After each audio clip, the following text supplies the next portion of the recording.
Inflation in the UK has hit a 40-year high. Consumer prices were up 9% in the 12 months to April.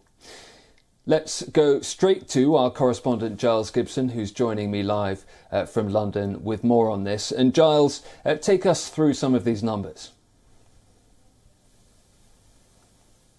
Well, Ollie, inflation here in the UK hitting 9%, which is really historically high. We haven't seen inflation at this sort of level here in the UK since the 1980s.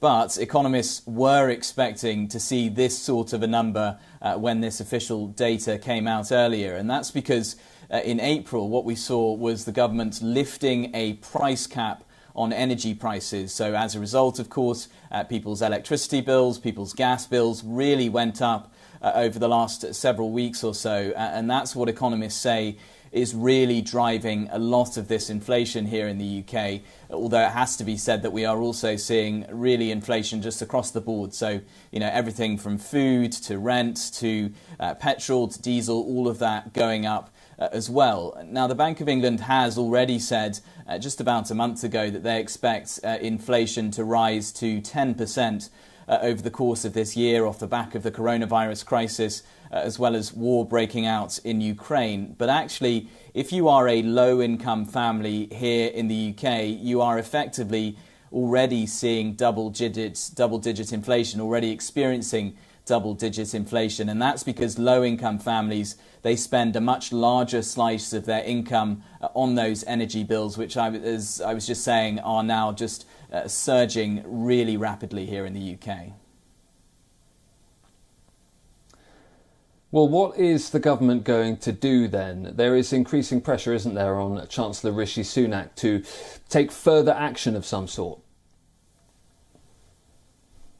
Yeah, Ollie, I think what we're seeing is the Labour Party really trying to corner the government on this issue, on the cost of living crisis, as it's being described. At the start of Prime Minister's questions, which have kicked off around about a few minutes ago, we saw Keir Starmer, the leader of the opposition Labour Party, trying to corner Prime Minister Boris Johnson on this issue of a windfall tax, so this idea that you could tax energy companies who are making dramatically higher profits as a result of these surging energy prices. We saw Boris Johnson not really engaging with the question directly. He simply said that he is not in favour of higher taxation.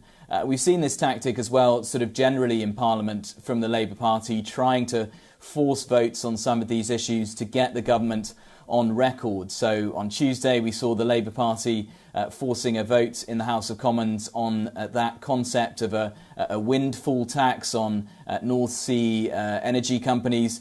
We saw the government voting that down, and now we're also seeing the Labour Party putting pressure on the government. They're trying to force a vote for there to be an emergency budget. So basically trying to force the Chancellor Rishi Sunak to completely reorganise Britain's finances in the wake of this cost of living crisis. Until now, the governments, the Conservatives, have been sort of holding off on taking any immediate action.